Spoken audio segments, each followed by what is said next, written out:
It's okay. Off your mind, it's okay. Off your mind, Chai! Now wow, people wey suppose talk truth to power don't off mic. And if we talk, now 500,000 they go summer us, call them hate speech. But fear not, my ego don't come. Ingo torchlight every corner, nooks and cranny of all these bad people where they spoil our country.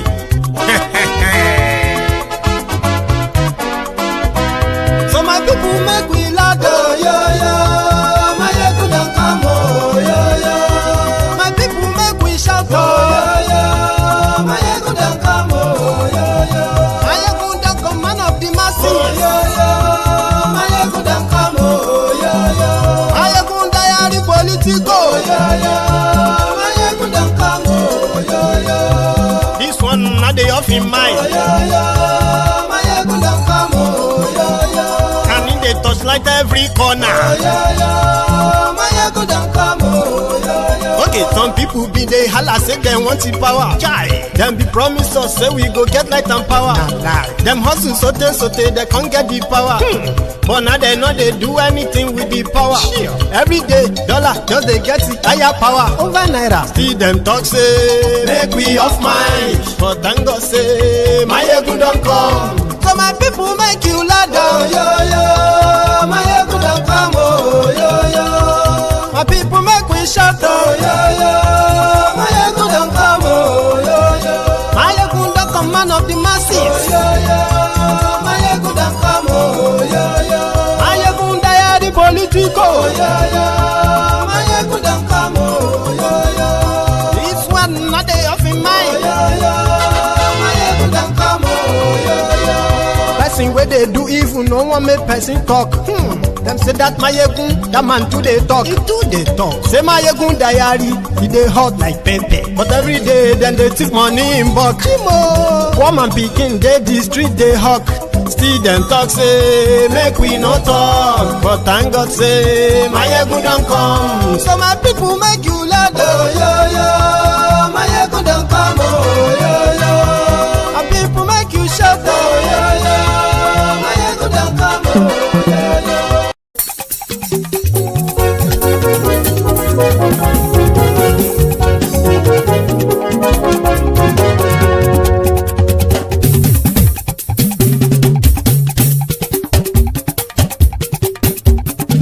Mayegun làwa mọ̀ làmọ̀ tó dòdòdò.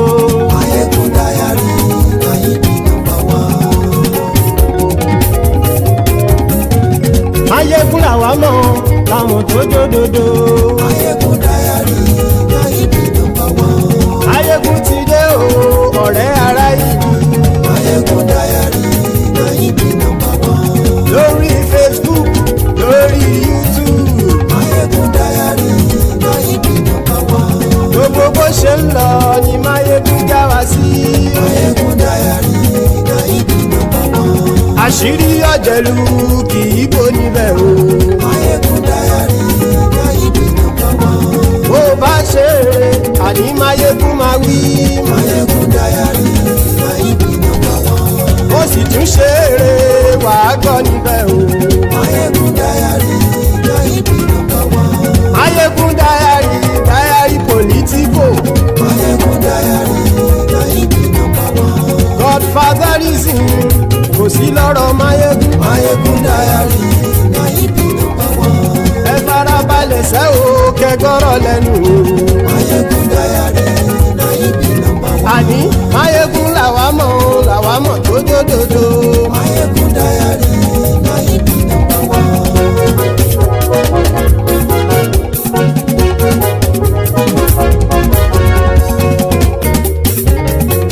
Àní ẹ̀sùn ràkì. Mayegun ti dé. Mayegun ti dé. Ọ̀jẹ̀lú ẹ̀sùn ràkì. Mayegun ti dé.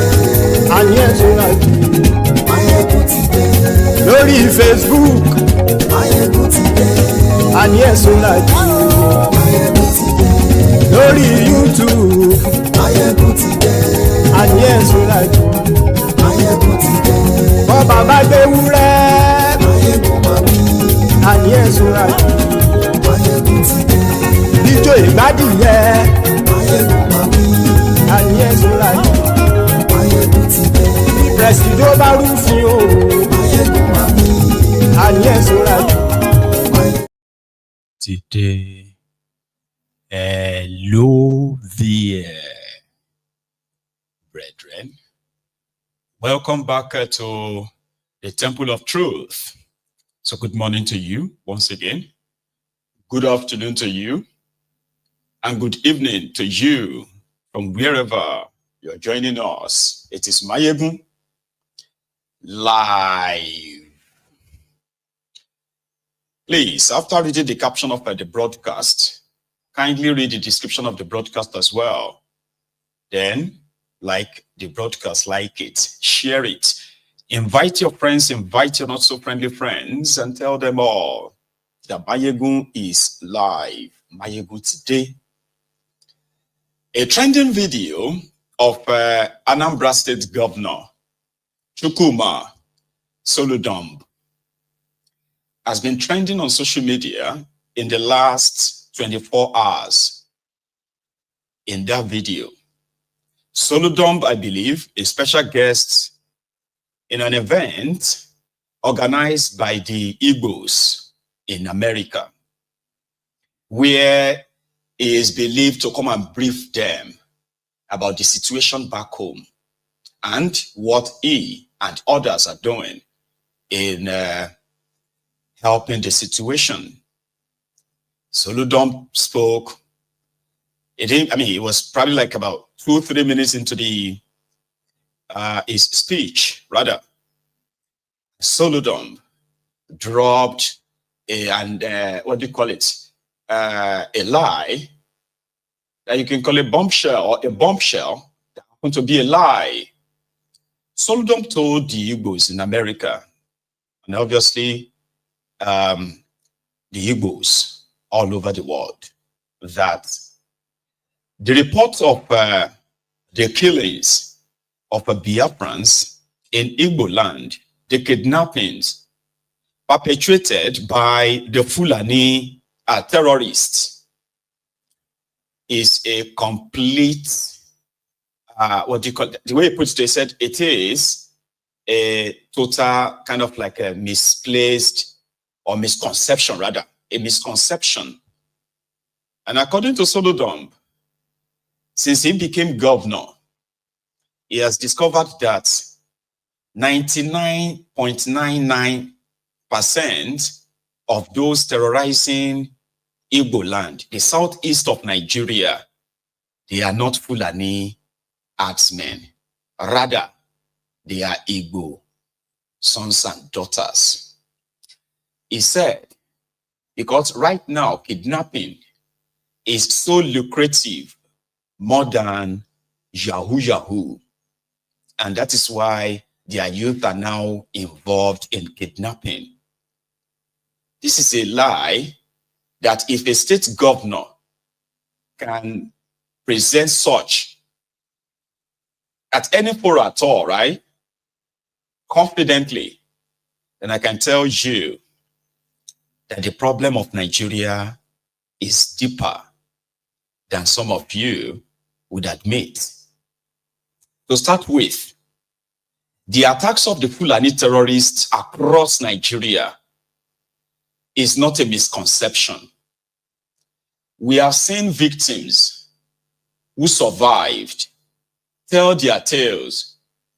People in the southern part of Nigeria have been paying ransoms to Fulani terrorists in tens and hundreds of millions of naira. That is not a misconception. People have given their own personal testimonies, including testimonies of the collusion of the supposed security agents in the eastern part of Nigeria. Of course, like everywhere else, there are criminals.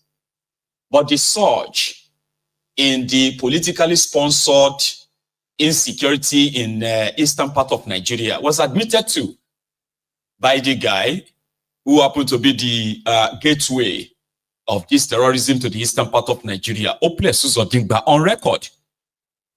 he absolved, the Igbo youth of any terrorism. Yeah, they may have their criminals. Yeah, and maybe copycats too. But how could anyone, in reality, with all the available evidence, online, offline, the victims themselves, the survivors, the communities, I'm even talking about the videos of the statement of politicians themselves. Where did Soludo get his own data from? And some said it's because he's going for second term. If you are going for second term, is it not to be second term governor in Anambra State? Right? How do you then dismiss an evidence documented Fulani terrorism and their attacks in the eastern part of Nigeria to no, it doesn't exist anymore? I'm going to let us start from that tonight because there is even more going on out there. First, factual. I have been in office for three years and 3 months, okay? If we have arrested 100 criminals, non-mafia, kidnappers, and so on and so forth, 99.99% of them were Igbo. Did you hear me right? I said 99.99% of them were Igbo. So these things are made because that was part of the lie that was put in propaganda. They are into kidnapping because it is the next lucrative business after Yahoo and drug. The next one for find is about kidnapping. And this is even other states. If I'm not where we do all Anambra. Onye nke na village fa ogote motorcycle me adjoin California na abia ka etinye na line. Akwali ya bai mafia mama how to ifa. Iji dey also on the Fulani. I'll repeat, and I want you to quote me right. 99.99% of all the criminals, kidnappers, and so on that were arrested so far, Igbos are the ones kidnapping Igbos. They are the ones killing Igbos. All these camps. Igbo. And by the way, because I came with the same false narrative. The false narrative, the Fulanis, they are invading our people. They are now everywhere. They are waiting for whistle to be blown. And and they will take over. And therefore, we are the ones who are the liberators. We are now going into the bush to go to chase out the Fulanis. Nobody asked the question. They are now banning mafia to go and liberate you. How do they feed 1 month, 2 months, 6 months, 1 year? How do they feed? How do they feed? So that you see, like I said, I'm one of you, but I decided to go home. Actually, in '99, I was a visiting professor at Swarthmore College. Okay? And I remember the last conversation of the Ghanaians sent them forth, because from there I moved down here to DC, to the World Bank, where I spent 18 months. I was just leaving and they were having a set forth party. And I remember the chairman of the department wishing that I could spend maybe a much longer time. My response was, a friend there called me several years to say how my response touched him, a white man. Asked me if God in his infinite wisdom decided in Memoria Africa, there must be a purpose. And I couldn't fulfill that purpose in this land. Here, that my marginal contribution to American civilization is next to 0.something%. But my marginal contribution to the advancement of civilization in Africa will be, you see how your presence elevates the quality of discussion and decisions, and so on. And tomorrow, one of the meetings in that project, when I left Swarthmore to the World Bank, I was a long-term consultant, and we produced a book published by the World Bank in 2000 entitled Can Africa Claim the 21st Century? Nuisance Lele. Nuisance Lele. I mean, he just threw all the victims of the Fulani attacks in the eastern part of Nigeria. He just threw them under the bus, just like that, and went on, right, to praise himself, you know, to boost his personal ego, that he has nothing to contribute to America, but he's got greater blah, blah, blah to contribute to Africa, like that. Being so dishonest. Now, don't get me wrong, oh. Two scenarios are playing out here, and I actually have one as the main one that is playing out, but I'll give you two. We all know that the Fulani, acclaimed Fulani herdsmen, who have even been apprehended, arrested by any form of security in any part of the southern part of Nigeria, have been released the following day. We have had evidence of victims of these Fulani terrorists who apprehended their attackers themselves, only for these attackers to return back to the communities.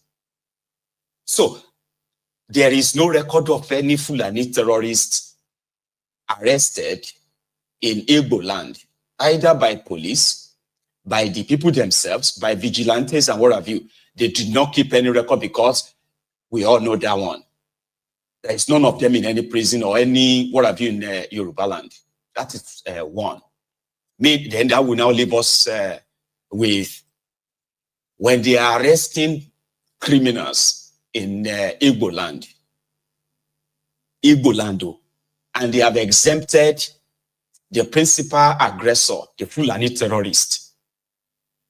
Would you think the majority that will populate their police cells, special cells, and all of that for all other crimes, who do you think will fill up all those places? Yorubas. Abi Ijos. No, you tell me. In Igboland, if people are perpetrating crimes there, who do you think will be the majority of the people they will arrest? Remembering that there is no state in Nigeria that will tell you, not even in Benue State, Benue, where they are killing people, their state governor can't tell you how many Fulani terrorists they have in detention. Not a single one in detention. Not a single one. But you know that there are people in detention because of Benue crisis. Yeah, there are people in detention. There are people in detention because of Plateau State terrorism. While the main aggressors, the Fulani terrorists, you can prove me wrong. I'm willing to be wrong. So in Igboland, where you have pickpockets, you have fraudsters, you have kidnappers for ransom too. Those who are setting their family members up just to collect money, they are kidnappers too. Then you now put all of that as your own stats. A World Bank consultant, a former central bank governor, and a governor of a state in the eastern part of Nigeria went into an Igbo event in America, and he told them 99.99% of those killing people, terrorizing Igbo land, they are Igbos. Like, it is a very, oh my God. As horrible as the criminals governing Nigeria are, they will dare not throw their own people under the bus like that. With that straight statement that is not true. Now, let me show you something. What is it like after attacks in a place like Ehamufu? Something like this.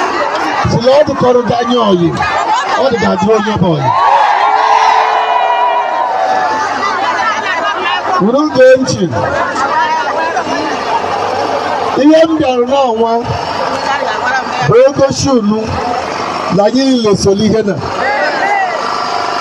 Layi Quadribu Nuleme, Makalem.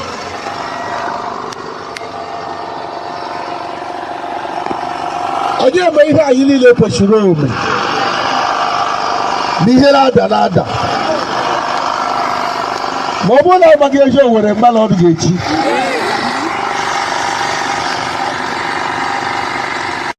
Ayatawa, one of two no one can Mamma Lake make do. Nobody can get good. We can have a Garaga, a graduate Lumu Lataro. A week today, Gago. Ego led also whom I'm talking about. What's it about again? Master, let's not get a man about. You don't get it.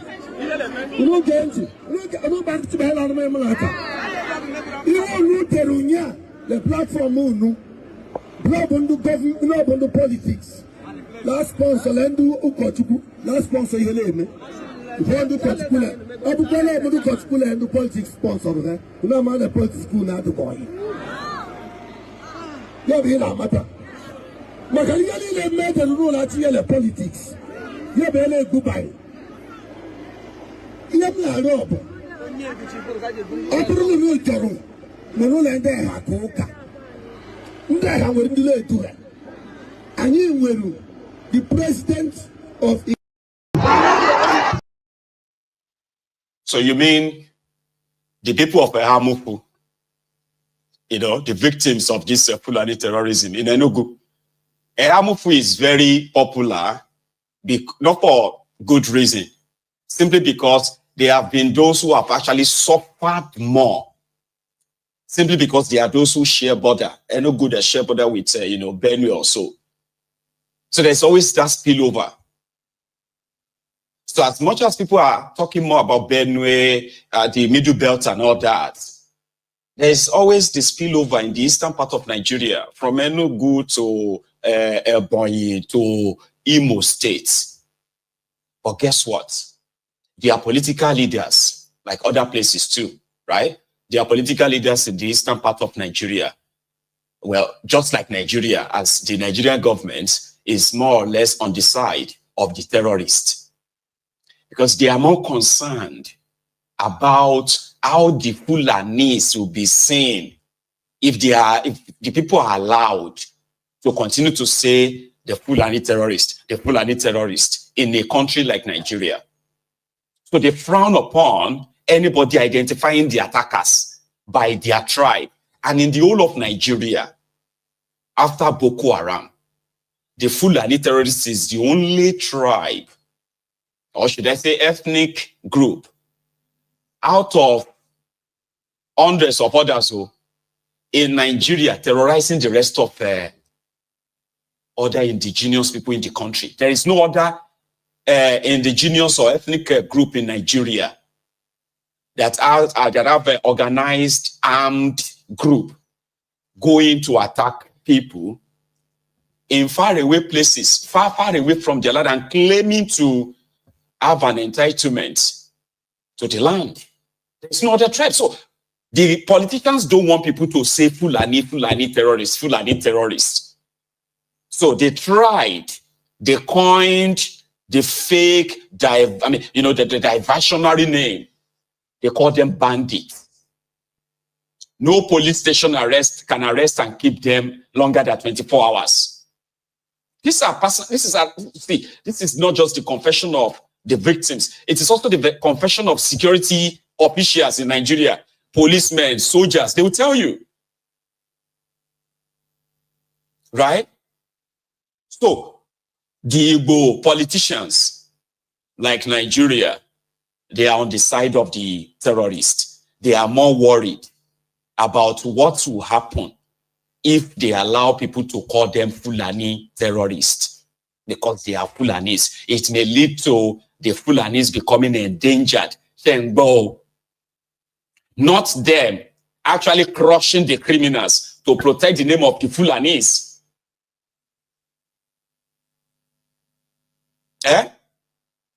Like, there are criminals they say, in every tribe, fine. It is the work of the government, of the law, to catch criminals. Once you commit crime, right, you go down for it. No sacred cow, no special treatment for everybody. That means if the armed Fulani terrorist goes after the indigenous people, it is the job of the government to crush them, not the people getting to notice that there is actually a special treatment, preferential treatment for this kind of criminals in Nigeria. You get it now? Rather than face the problem, they want to treat the symptom. And to pacify, God knows the sponsor of these terrorists.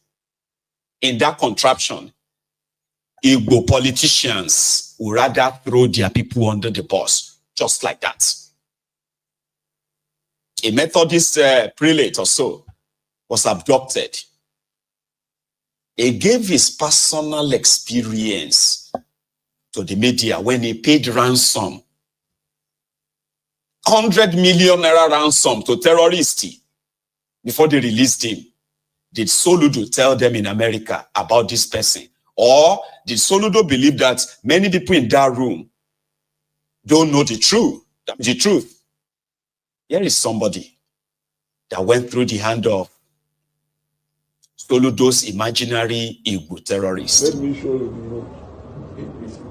They took us to old road where they wrote welcome to the Imo and a goodbye from Abia. You know, we share boundary, old road to Isochi.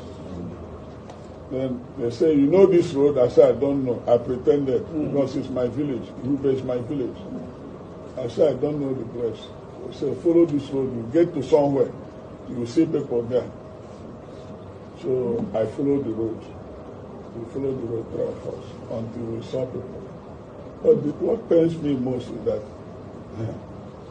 these people told us that they are going to bring, after buying enough weapons, to bring all those that have been put in disarray, driven away from Zamfara, Katsina, Zambisa forest, that they are all coming to locate themselves in Igboland, that there's no security in Igboland, that they'll come there and then they will deal with us. And that the young man was just flippant. Maybe he took some. He said, do you know Ibadan, Lagos Expressway? We are in all the bush there. We're everywhere there. We're also in the south. And so we are waiting for the slightest signal. We will finish you people and take over this land. They claim that Nigeria belongs to Fulani. They said if that is why we are afraid of, you know, I've been talking about this open grazing and this road. They have a plan. They have a plan. And I accuse the soldiers who are not non-Christians. Some of them are Fulani. They are part of it. Because they are shooting this man. You know, when our people wanted to comb the bush, the soldiers said, if you move a step, we'll finish you. Don't go there. So they know where the boys are. They know the location. And what they do is in the daytime, they use their cow to confuse people. Then after I bet that man's personal experience he shared is what Soludo took to America to say, oh, they are waiting for Wizu and all of that. What did they do? Did they find the kidnappers of that man? No, they didn't. He paid ransom. That is why he's still alive. There are many others that, you know, they didn't live to tell the story. And you want to know what it is?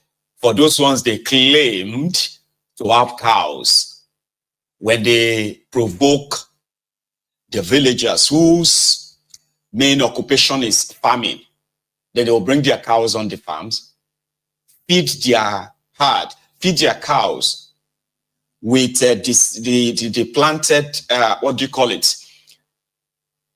You know, farm, so to say. They will feed their cows with that same pump. Like they will be uprooting, if it's cassava, for instance, if it is maize, they will be cutting it and feeding their cows. And whenever the owner tries to resist them, he or she will be attacked. And if she's not lucky, yeah, she'll be killed. Now take a look at what that kind of look like.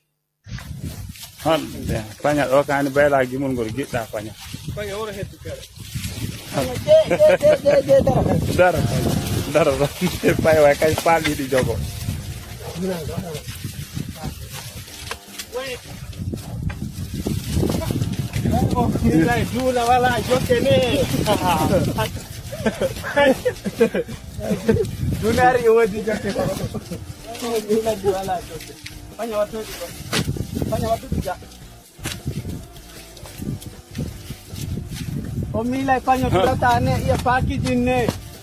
Wallahi panyo no dure. Dare.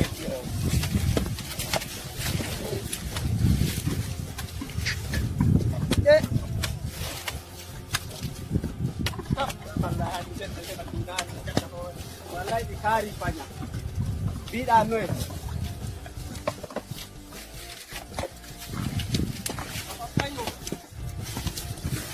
Panyo ragu.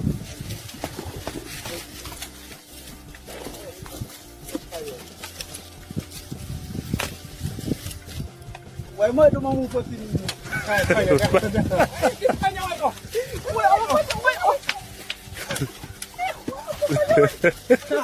Panyo.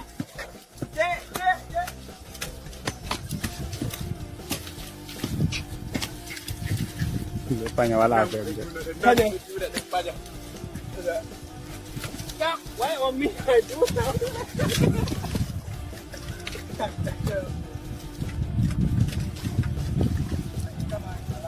Ingala no. Ay dikari ala no. Lohuki. Ay how can get ala gahat. Dikari ala no ra. Dara ini tu duro. Hanya angkat. Guna ba to?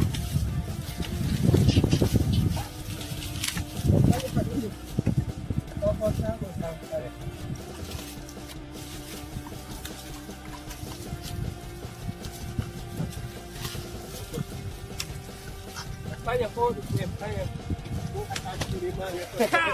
Why on me like fanya yana ta? Fanya yani. Fanya what?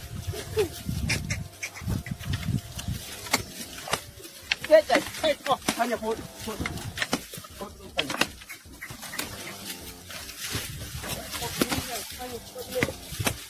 Campo kone. Campa. Karena fanya tapia. Tuna.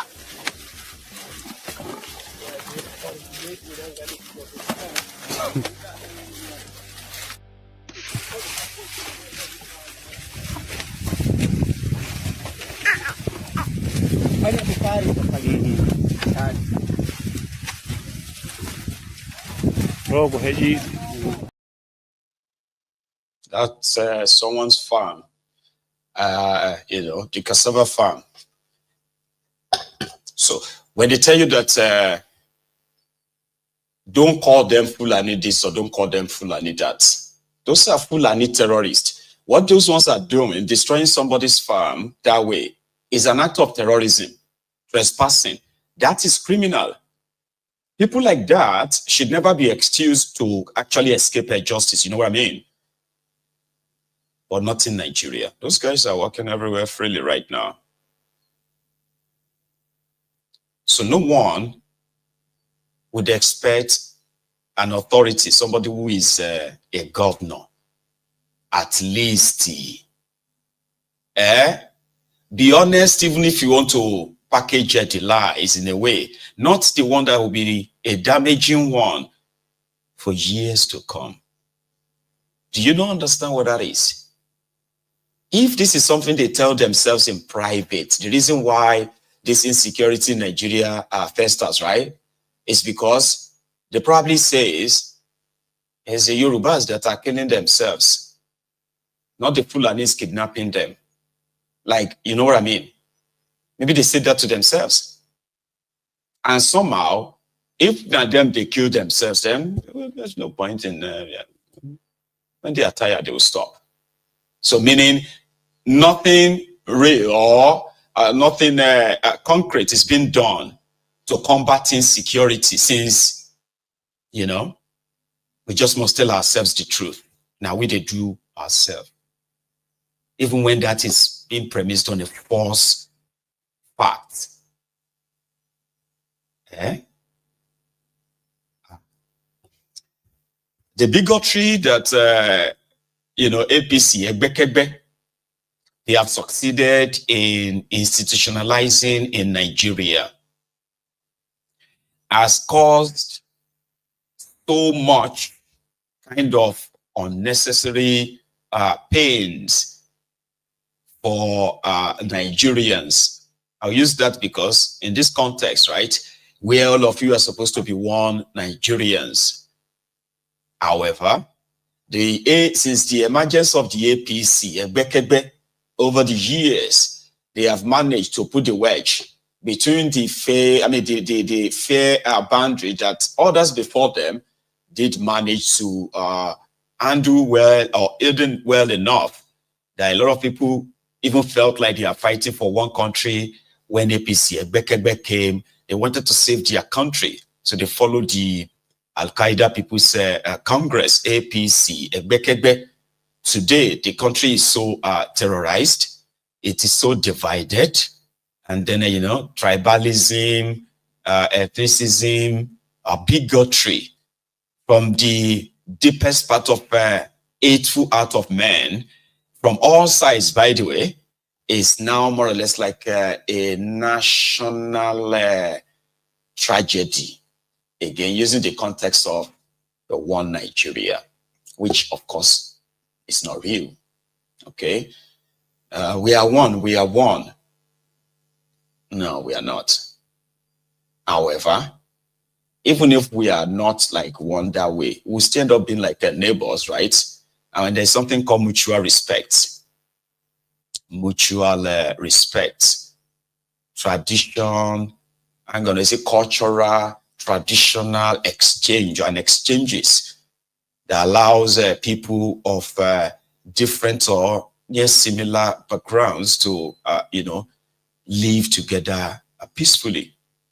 That died, or maybe resurrected enough that the division is highly pronounced. I think it was last year when South Africans were coming for Nigerians. Remember that time? And you know, Black South Africans are very much like popular for their xenophobia, something that a lot of them called, no, it is called self-preservation.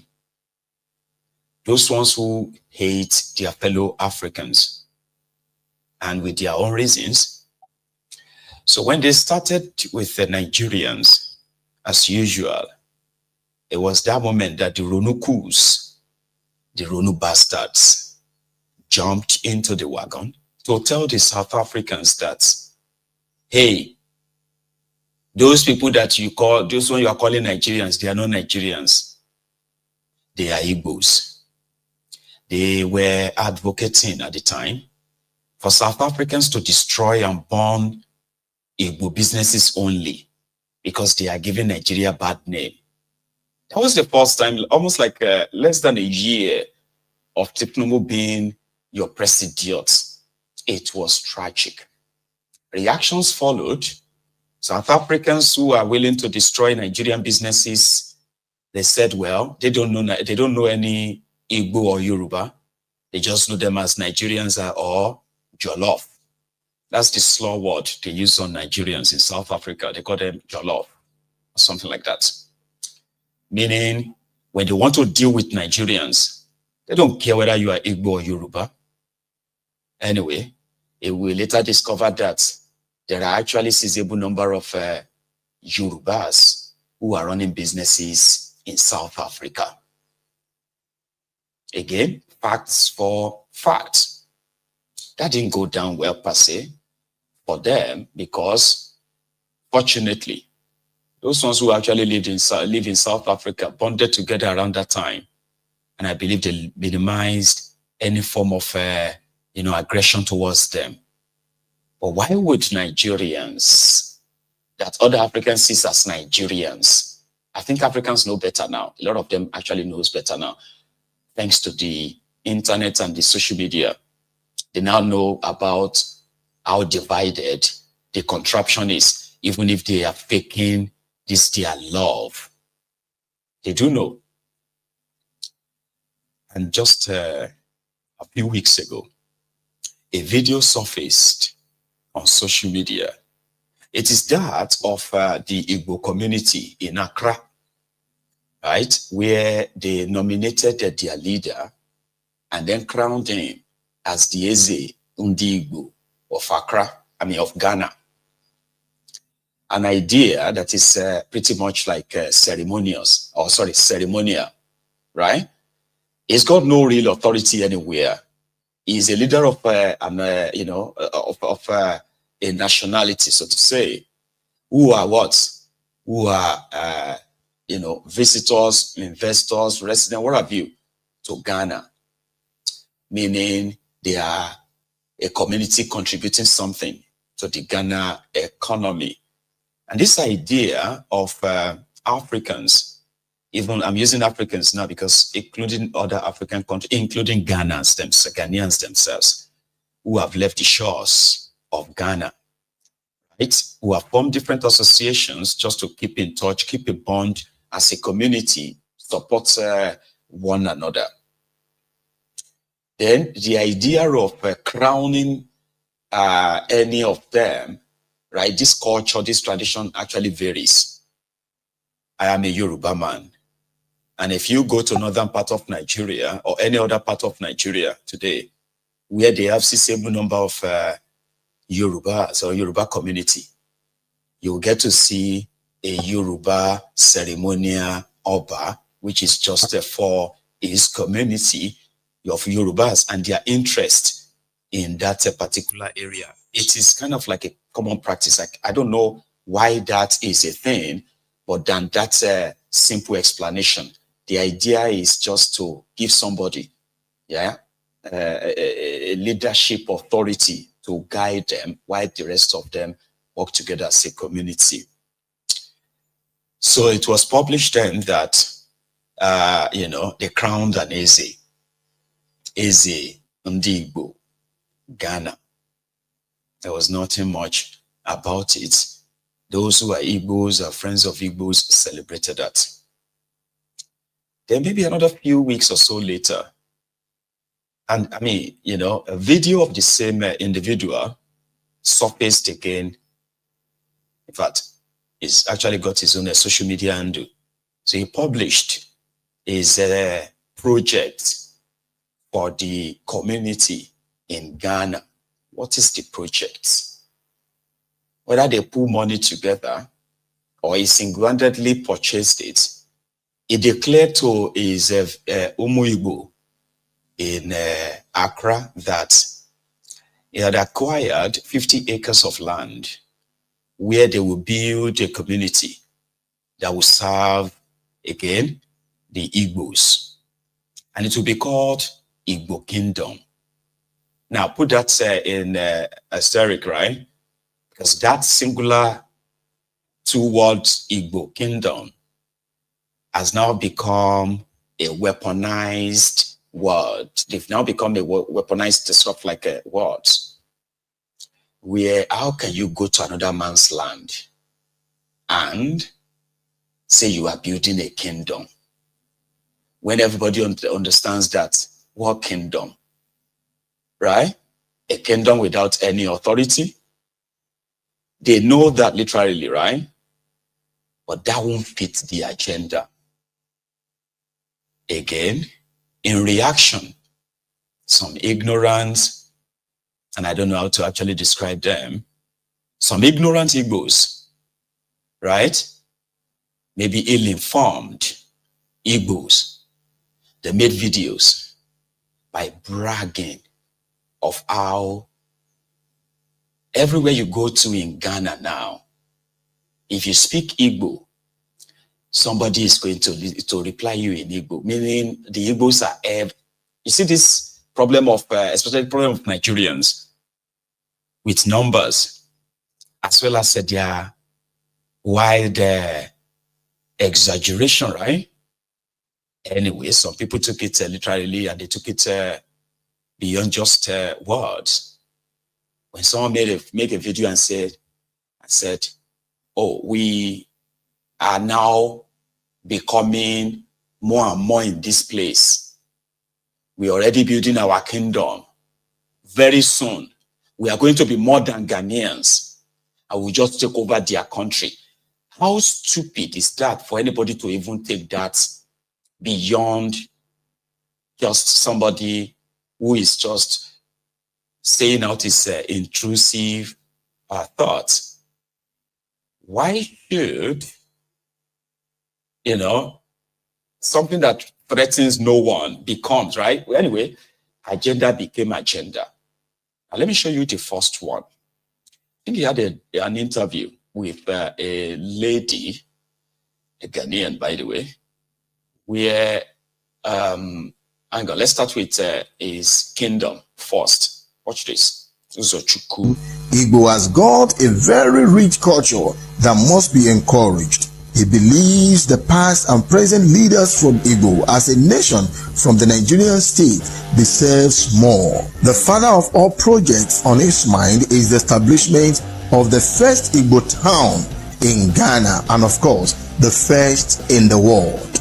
If you look around the world, apart from in Virginia, they have Igbo village in Virginia. They created it by putting the antiques, the antiquities of Igbo there. You can come there, kind of archive of Igbo. But I'm creating Igbo village, which has never happened in the history of the world among the Igbos in the world. As I'm talking to you, I've acquired 50 acres of land. That is 250 plus of land along the Flower Road. That is at Old Ningo area. Along that road, it's right on the road. I acquired 250 plus of land. My reason of acquiring this land is to build Igbo village in Ghana. I call it Amandi Igbo in Ghana. We'll build a village where we're gonna build the palace of Eze Igbo there, a huge palace.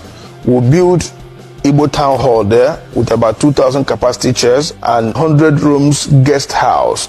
The essence of this guest house is most of the times our governors and our Igbo great leaders do come to Ghana. They always go with their entourage. If they come to Ghana, their entourage will see where they will lodge for free of charge, maybe for a day or two. Most of their visits, it doesn't take more than 48 hours or 24 hours. They stay there free of charge, and they know that, yes, this is what they have benefited from the Igbos living in Ghana. Again, our people that have accommodation problem and all that will come get there at least for 2 or 3 days before they can get a out of the country, or those that come into the country, in one way or the other, will have accommodation of 100 rooms guest house.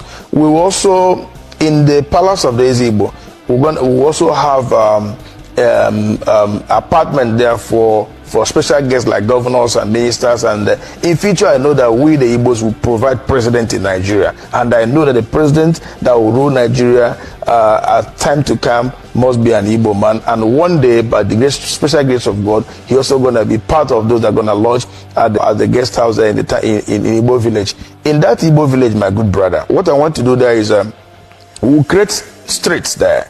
We'll create streets that will represent the names of the ancient Igbos. We'll create the streets that will bear the name of Sambakwe Street. That's the ex-governor of Imo State. We'll create a street that will bear the name of Dr. Anambra Governor, the first president of Nigeria. We'll create a street that will bear the name of Nzogo. We'll create a street that will bear, of course, the name of my father also, Eze Igbo Ghana Dr. And all the great Igbo leaders that they have gone, and those are present, will create streets in their name that will represent them in Igbo village in Ghana. And this Igbo village in Ghana, every Igbo man all over the world have right to come there and buy property. Either you want a plot of land or 2 plots of land to build your dream house. We're also going to build tall buildings of maybe 6th floor or 7th floor. We'll sell them flat by flat. And we will have a single entrance in this Igbo village. When you come in there, you know you're coming into Igbo village in Ghana. From there, the Igbos will expand. We will build markets there. Igbo market will represent there. Igbo school will be built there. We will create transport section there also. We will create what we call Eze Igbo Garden. In Igbo language, you call it Mbala Eze Igbo. Eze Igbo Garden, meaning where we create about 4 plots of land. We use 4 plots of land for that, for Eze Igbo Garden, where we're going to plant yam, plant all the trees, all the leaves you can get in Igbo land. Okwa, ube, akubeke, mtoroba, oha, we're going to also plant yam there. We'll plant ube there. We'll plant all these things so that at the time of New Year Festival of Eze Igbo, we'll go to the Mbala there. We'll go to the garden there to get our New Year Festival. In there, you see that yes, that's the Igbo. What do you think about that? I'll tell you something though, but you tell me. When you are watching that 4 minutes, 25 seconds video, what is that thing running through your mind? You can share it. Here is what I actually saw in all of that. A businessman, an Igbo businessman that became Igbo leaders in Ghana, allegedly, just sat down and imagined bringing Igbo to Ghana to create a village. He called it a village, but he acquired 250 plots of land to build 100 guest houses. But the catch here is that it will be free for all Igbos that need temporary accommodation. Isn't that somebody who is planning to actually build what people build in Nigeria, an estate, and choose what you want to do with it, or what you want to call it? What will make it sell more? To tell the Igbos that there is an Igbo village in Ghana, that everything you will find in Igboland is there. All their streets are named after Igbos.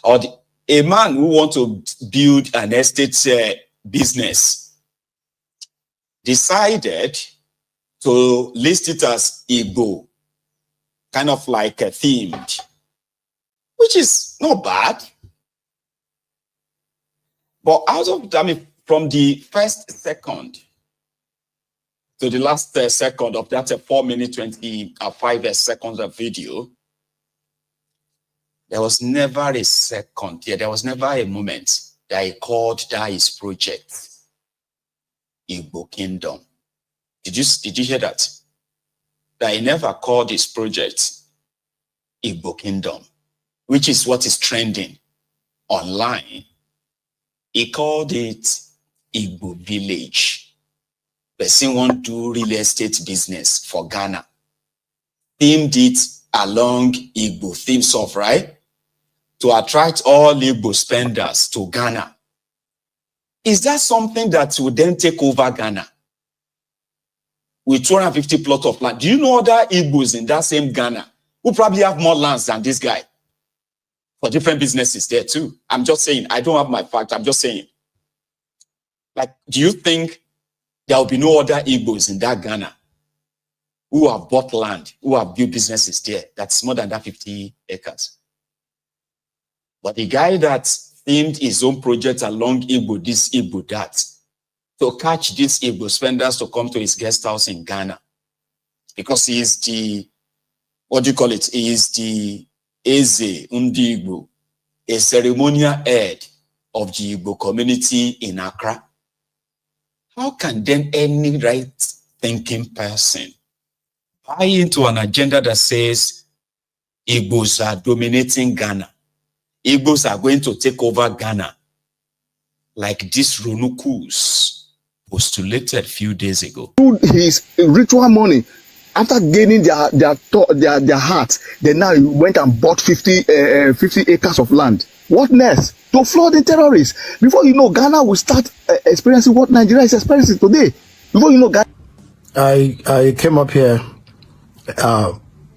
telling our people that there are some scallywags, some hateful individuals going about spreading propaganda and hate against Igbo, telling lies, telling all sort of lies against Igbo, just to justify. I don't know what they're trying to justify, but just watch this. It is disheartening. But I tell you, Igbo, be ready, be strong. Be ready and be strong. Be ready and be strong. Igbo, be ready and be strong. Ghanaians cannot work in the night anymore. One sister said this thing just now. An Igbo guy go to Ghana, start videoing, making videos, claiming he is a content creator, start telling them that, oh, Ghana can work in the night, oh, Ghana can, white people can work in Ghana freely. Oh. This trying to attract terrorists to Ghana. Before you know, the whole Igbo will flood Ghana and start doing all sorts of nonsense. They say they are Biafras. But when you catch them, that, oh, we are Nigerians, you understand? You see how they are. Let me tell you how the Igbos operate so that you will know. An Igbo man will come to this platform right now or walk up to you face to face and tell you, oh, we are not aware that this man is claiming to be king in Ghana. Oh, we are not. He is a liar. The Igbos, they have groups where they discuss everything they do. Do you know this thing that is going on in Ghana? Majority of the politicians in Nigeria are funding it. They are aware of it. You see the reason why we don't want to vote for no, sorry to say, you believe that former governor of Imo State came to visit this man, Okosha. Okay, good. You see him? Former governor of a state came to visit this man in Ghana. What is their motive? Hold on, Josh. See, Ghanaians, there is no Igbo, big or small, that is different. They are all acting like ships. Ships, when you are leading ships, they go to one direction. That's how the Igbos are. Both big and small, both the ones abroad, they are sponsoring. If like there's one of my friends called Ikwere, I would like to bring him to this platform. We will try to put him on big screen. He will show you a lot of things. Do you know that the Igbos went to import guns to bring to Nigeria to empower their terrorist group? You see the reason why they don't like Buhari, because Buhari dealt with them badly. He dealt with them, the terrorist group. They are in Igboland. There are some communities in Igboland that you cannot go to. They have unalived so many people in that community. That's why you see them running to Ghana. This thing Ghanaians are doing is paining me. It's making me angry. That's why you see South Africa. I love South Africa people so much. Ghanaians are coming online to talk about this. For what? If it's South Africa people, they will take action straight. You understand? Why come online to discuss what we do? Take action straight. Why should you allow such thing to happen in your country? For what reason? Somebody who is not indigenous of your country, you are not from a royal family in Nigeria. Your father is not a king. You don't have a royal blood. You just went to a country, a peaceful country in Africa, to buy 50. If you see this, if you should investigate deep now, you see that majority of this money that came for this land were donated by the big men, the Igbo elites. They made this donation so that they will expand their terrorist group into Ghana. They can't try this in Benin Republic. They can't try it in Togo because those French people, they don't take shit. They deal with them squarely. It's because Ghanaians are peaceful people, and the president of Ghana and president of Nigeria, they are like siblings. They just laugh and joke over things. You know, this is a serious matter that you don't need to wait for government. Let the people of Ghana start protesting now. They must stop this nonsense. Otherwise, your country, in years to come, you start experiencing what we are experiencing in Nigeria. These people are terrorists. I see that happen. Yeah. This is the kind of things people say on social media, simply because of how the APC have managed to divide them so much. That person that is talking in that audio may have never been to Nigeria in the last 20 years. He's probably living abroad too. He will just sit down in the corner of his room. Let me tell you, that's what we are facing. They are terrorists. They bring terrorists. because they want to see the news that they have burned and killed. They have burned the Igbo shops. They have killed them, and they can say, "Yes, Ghanaians, well done." That's a very way to do it, and they can come back and say, "Yeah, we told you." And this really, this Ronukus in what do you call it in Yoruba land, this Omoale Jati one is right. They are so minute, they are so tiny. But the level of the institutionalized bigotry, because it is government sponsored, you see all these things, they are sponsored. And that is why those who are pushing the narratives, they are very, very deliberate. Once they understand their audience, drop it there, go and search for them. You won't see anything about them online per se. All for what? Because that's what I used to ask myself, like, all of this for what? Like, so that the criminal politicians can continue doing what they're doing. Eh? And of course, Ghanaians probably heard him. Or maybe after hearing this one. Very soon, Igboland na cry, I can't Ghana no. Very soon, if I come along, I cry, na Ghana street in Igbo, like and slow like this. Igbo na conquer wow. Nuisance lele. That is one Igbo nuisance. One of them of the videos I said. That nuisance, that's possible Don's illiterate, right? Picked his phone up. That inconsequential lot, by the way, picked up his phone and he said, they have acquired 50 acres of land. Everywhere you go in Accra, you're going to hear everyone speaking Igbo, sort of, not everyone, like, you're going to hear somebody speak Igbo to you. And very soon now they are going to conquer Accra. She's a person where one can conquer Accra as in what sense? That inconsequential fellow and people like him, right? And those who now help fuel what has now led to a protest in Ghana for the second time. Watch this.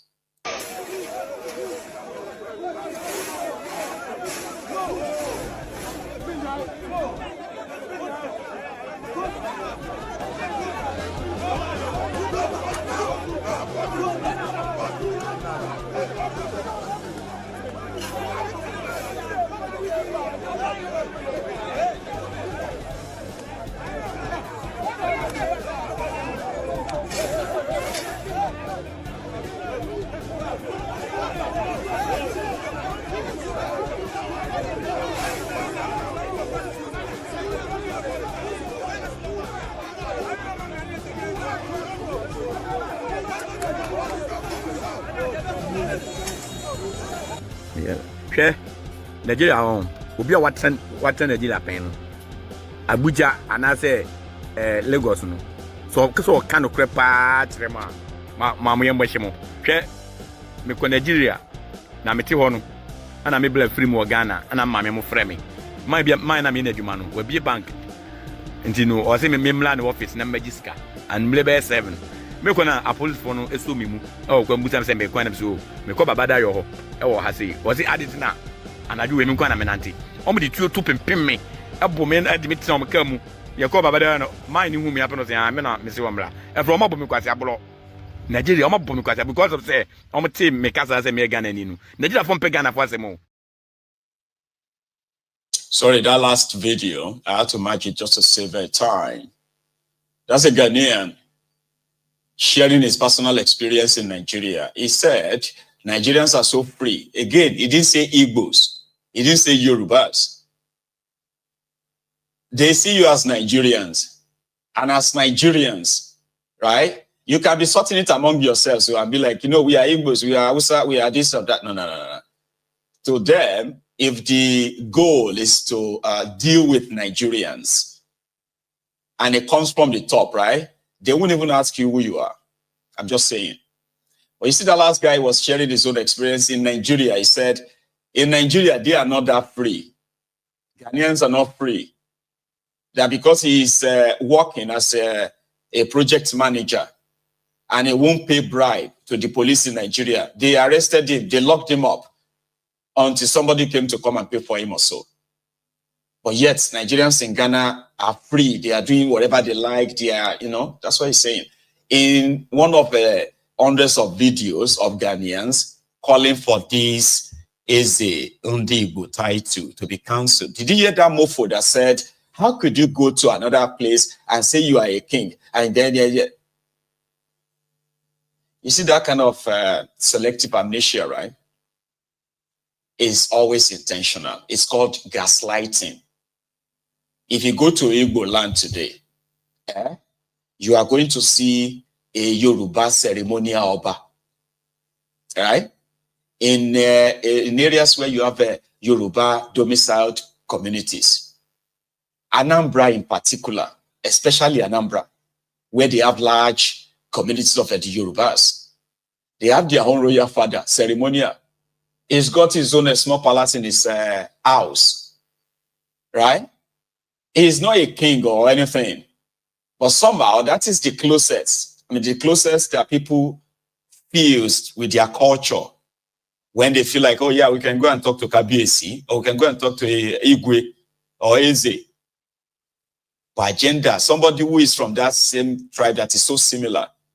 If you go to Kaduna, if you go to all these places and you have Yoruba communities, there are places where you will see them even put on crown or put on something that look like crown, and they will be holding this horse tail, irukere. People didn't really see that as anything or any threats until this APC, Egbekegbe, became part of you. Right? I mean, the same person was with the current president of Ghana. He must have a particular reputation in that country that he could have built his village without even using Igbo this or Igbo that. But listen, he was appointed as the leader of the Igbo community, right? And the Ghana government don't really see them as any a threat, or so to say. Because if they did, I don't think, Mahama will seek their support when he wanted to be president of Ghana, I believe, for his re-election. This is recent. Like you said, when it comes to culture, you tell your own story. We're absorbing a lot of Igbo words into our own language here in Ghana. So when somebody sees a big one, it says,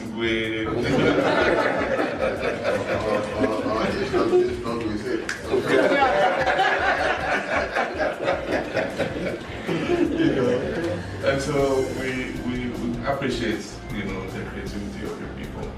And your people are very enterprising. Wherever they go, they are able to, survive and, make the best of the opportunity. And I mean, for you radiate that, confidence and, humility at the same time. And I know that you're one of the influences to make your people law-abiding within Ghana and to keep according to the laws of Ghana. And so we appreciate the work you do as Your Royal Majesty. We'll continue to work with them. So, John Mahama, President of Ghana, we demand that the Ronukus are asking Ghanaians to kill, because that's what that guy was actually saying. If you don't deal with them, they will not learn. His contribution to Ghana, the contribution of Igbos in Ghana, that is pretty much acknowledged, right? So well acknowledged at their highest place of authority, means a Ronuku that is on social media calling the Igbos terrorists. They are bringing terrorists, an ignorant mofo they happen to share nationality with, in the business of keeping people divided for the benefit of who? Your criminal politicians who don't give, the rat about you. So I decided to share that And at the same time, if I have any of my friends in Ghana, my Ghanaian friends and all that, see, your, what do you call it? Your anger is understood or is understandable, but at the same time, it is completely misplaced.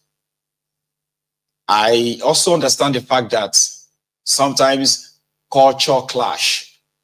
If it is something that is totally frowned upon by you and your own, culture and tradition, absolutely resolve it and tell them that nobody can be crowned in your area. It is your land, but they are not on your land to create havoc or to, because it is the land that they chose that they too will prosper on. So no matter the kind of the hatred that is being shared on social media, right? Just take a look at the characters that are urging you to be hostile, and then you get to have your whole answer there that your anger may be understandable, but at the same time, it is completely, misplaced. I wish you all the best. So here is one of his interview with one of these Ghanaian platforms, the same person. And looking at you as an Igbo king, that means you stand solely for the people of the Igboland. Do you allow other tribes from other places like Nigeria and other places right here in Ghana to come to you for assistance just in case they need any? Yeah, Jesus is the savior of the world, but he started from Israel. So the tribe that made me to sit where I am today is the Igbo tribe. Yeah. But remember that I'm a Nigerian. Igbo is inside Nigeria. Yeah. And every Nigerian, every Igbo man will believe so much in ourselves. As soon as you cross the border, you are not seeing like Igbo again, like Yoruba again, like Hausa again, but you see like a Nigerian. So the throne of the diaspora Igbo throne in Ghana is protecting Igbos, defending Igbos, projecting Igbos, defending Nigerians, projecting Nigerians, and all tribes in Nigeria. In extension, also support everybody that comes around us, irrespective of the country where you're coming from and the tribe where you're coming from. And now you may look at him and say, oh, is this or that? But can you actually fault that? That somebody says, right, my title, and I believe my assignment is to project Igbos, defend Igbos, right? And by extension, is from Nigeria, he admits. So he will by extension extend the same thing to other tribes. So what exactly and where exactly is the hate coming from? I'll leave you with that. But let's take it a bit further. This time, we'll go back to, or should we stop in Brazil, where Kalu was given a speech about climate change. No, not just climate change. I think he said other things. But this speech has been trending. There's a lot of you called it an embarrassment. What would you call it? Share problems, environmental degradation, climate crisis, and global health care inequalities.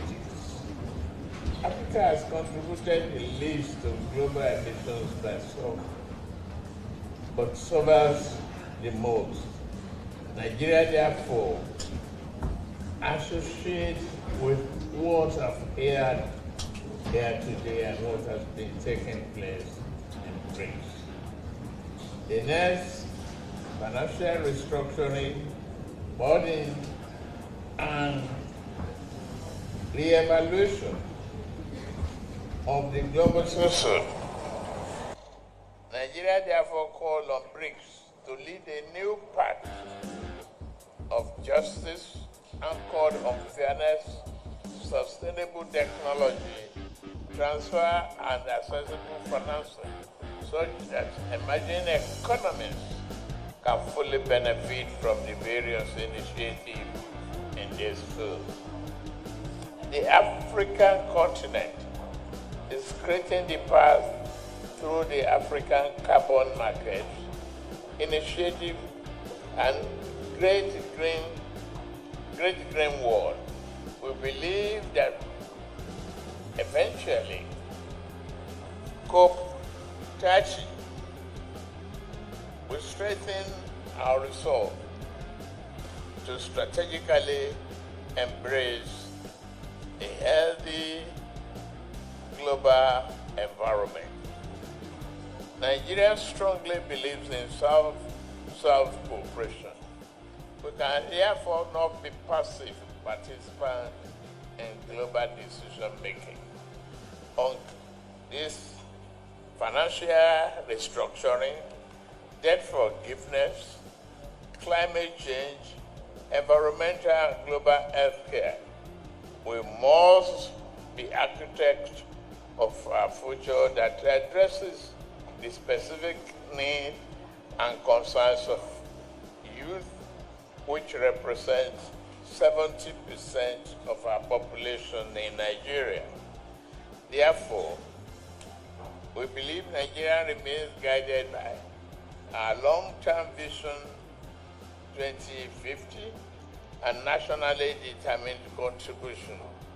We are taking bold steps to accelerate renewable energy adoption, mainstream climate action, promote nature-based solutions. We are a poor nation. The bank code we follow. They say firewood, not smoke. They say we need to plant more trees. And they are not giving us money.